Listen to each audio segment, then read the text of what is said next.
So the topic is why human rights are good for you. And basically, the issue is that unless you are an oligarch, you need human rights. And I'll try to explain. So the point is that we are born into this life and we live this life as individuals. And we share the world, the reality, with other individuals. And as part of that, we know that in some ways we're all the same, and in some ways we're very different. So with regard to the ways in which we are the same, we all have some very basic needs, and we all need to find a way to meet these needs. And with regards to how we're different, we all have different likes, we all have different talents, we all have different interests, and we need to make choices. We want to make decisions. So we have to find a way to fulfill these. Now, if we look at needs, what do we have all of us in common? So we all value life. And from valuing our own lives, we see that there's value in valuing the lives of others. We see that in valuing life, we want personal security. We want to be free from violence. We want to avoid violence in our lives. And through this logical process, we can see that there are a number of things that are interconnected and interdependent. So from valuing life, we value freedom from violence. We value food, clean water. We value health. Because what are all the things that can lead to the end of life? Violence, poor health, illness, disease. So the lack of certain basic things leads to the end of life. And therefore, we have certain needs. Now, the other part of the equation is that apart from being all the same in those respects, we're also very different. When any individual is conceived, we receive this genetic composition, this DNA as the starting point. But in our development, we develop based on chance. Chance plays a role in which genes get turned on, which genes get left off. And through our period of growth, we develop unique and different synapses in our brains. So every individual is uniquely different from any other individual in terms of how their brain works. And the clear example of this is personality.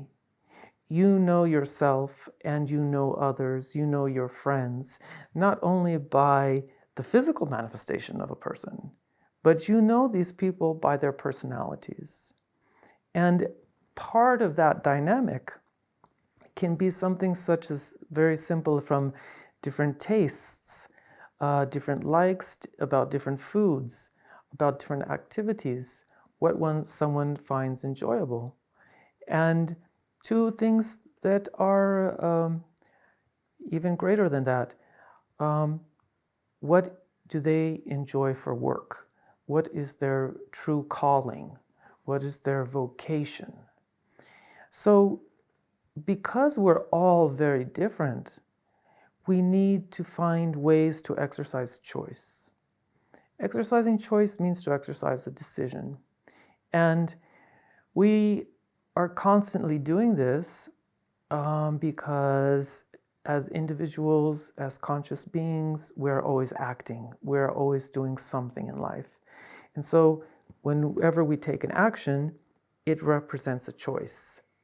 And that choice is something that we're either unaware of because it's innate and is based on our personality and who we are.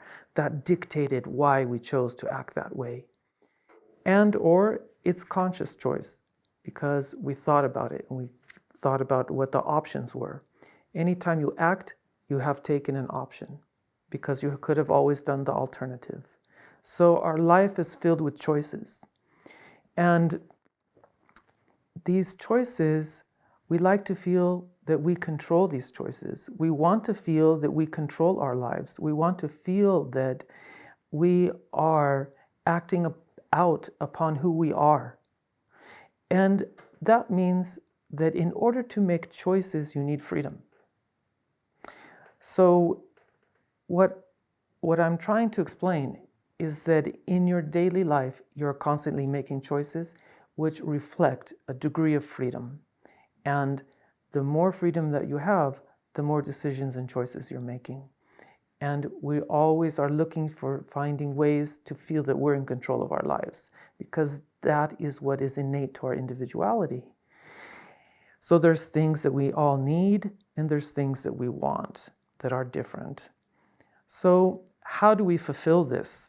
As an individual living in communion, in groups, in families, amongst friends, amongst classmates, how do we find way to meet our needs and to fulfill our desires, our goals, our dreams, our choices? There's basically two ways to find fulfillment. One is exercising power. The other one is human rights. So if you expect to get what you need and what you want through power, then you need to be able to make certain sacrifices or compromises in order to get power. In order to get that power, you need to do things that you otherwise wouldn't want to do or don't think are right to do against others. You need to acquire and accumulate money. You need to acquire status.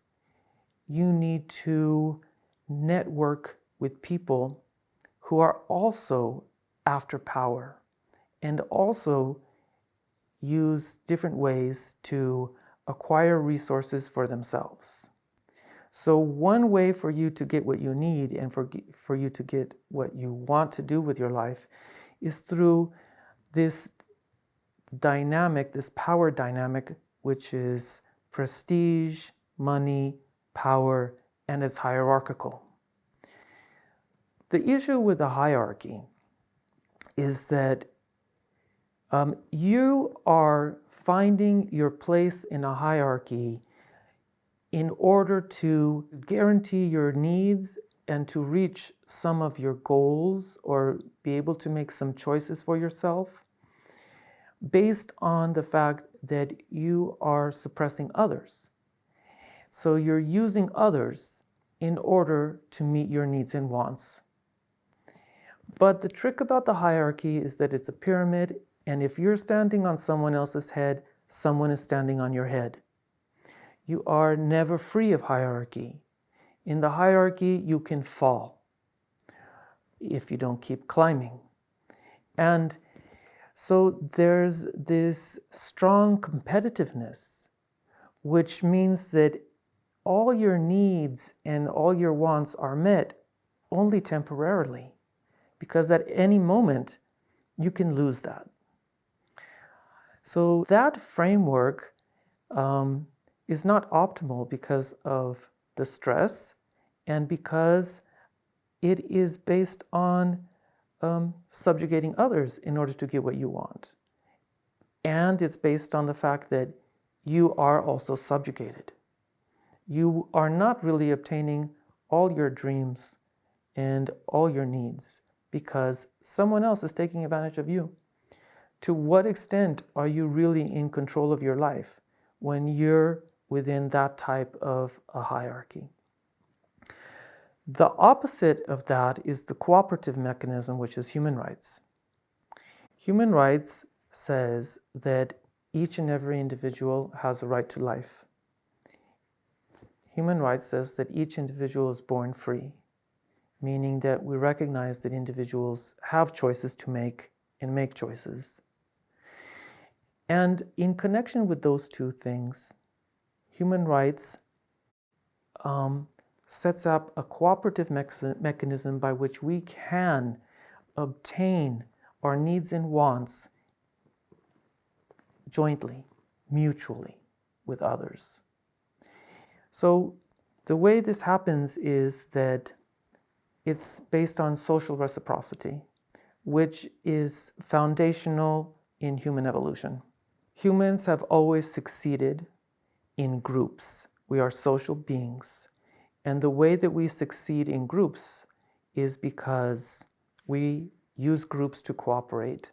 And we find a way for us to satisfy each other's needs and to help each other fulfill goals and dreams. That is the foundation of human society.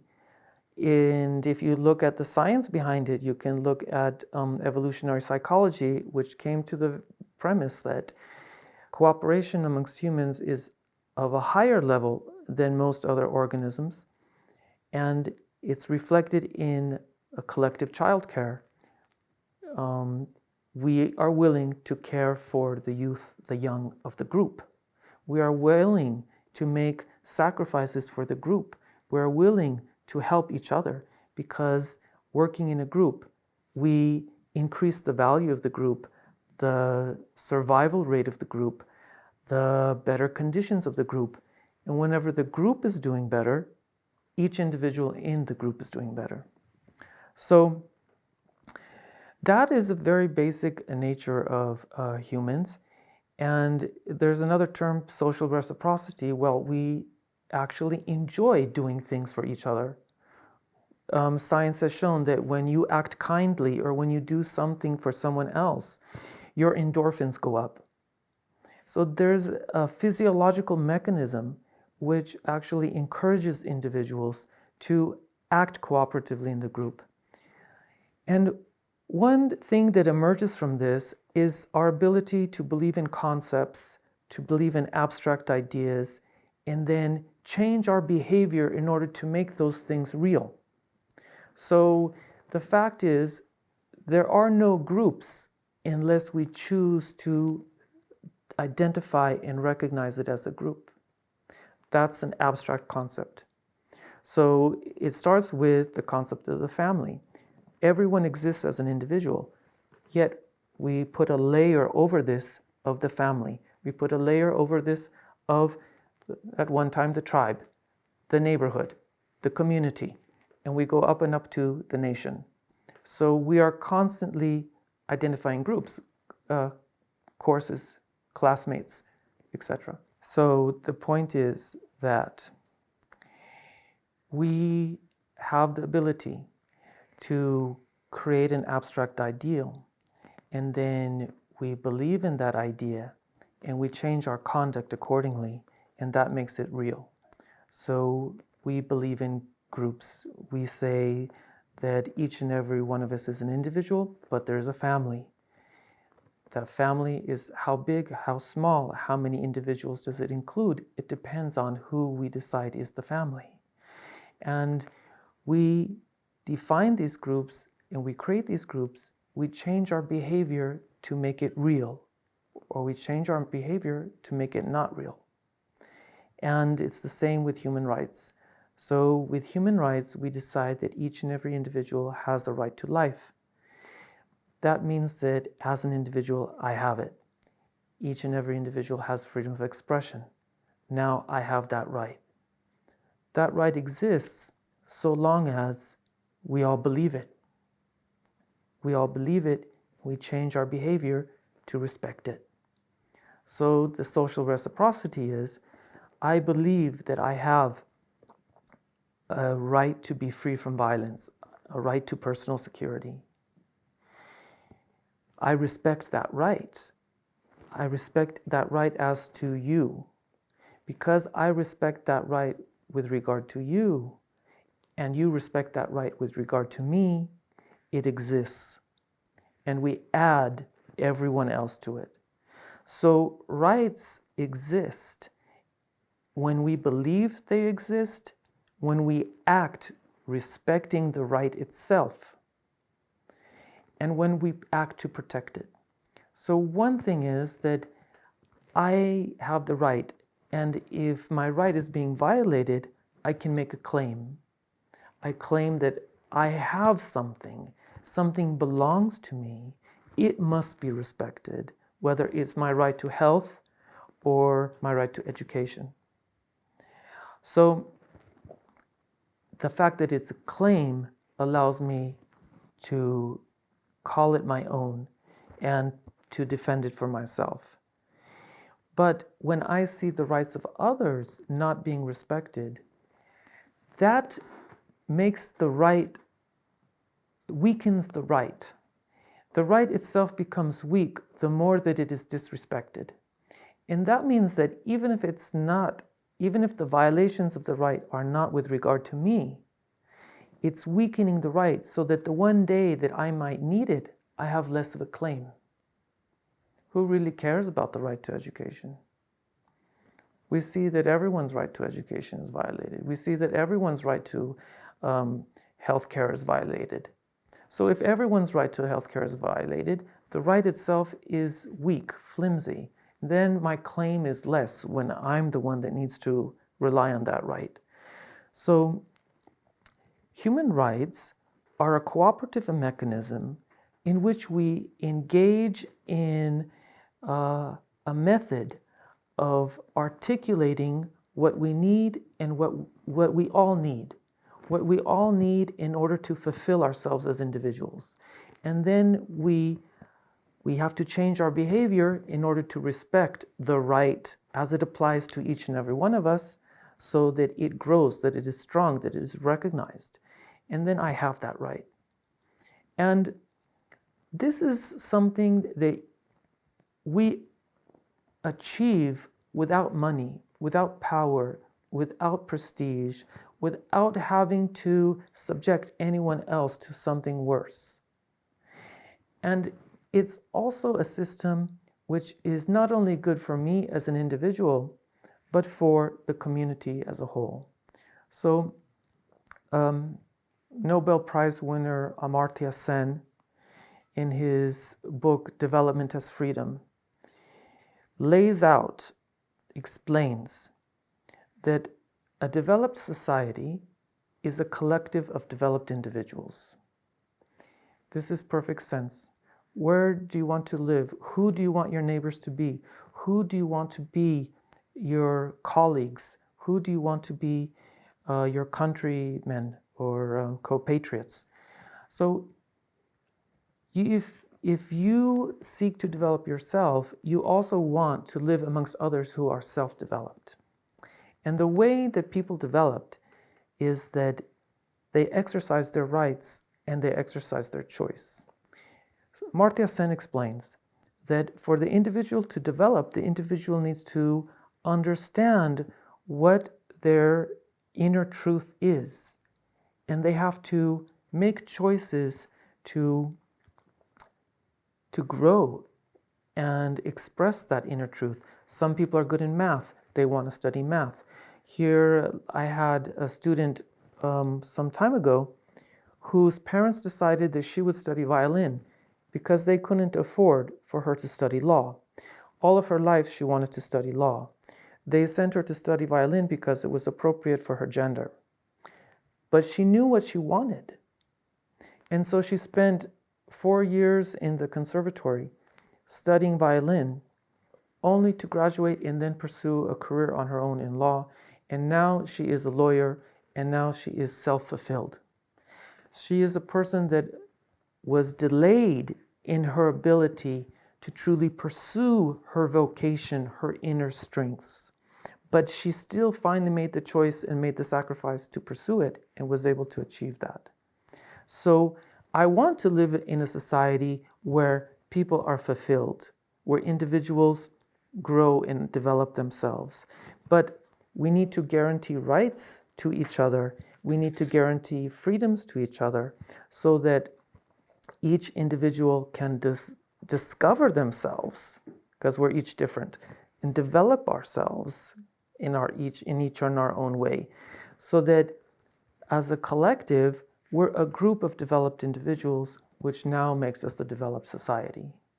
So that's the other reason why human rights are a benefit to you as an individual, and they're a benefit to us as a community or a nation.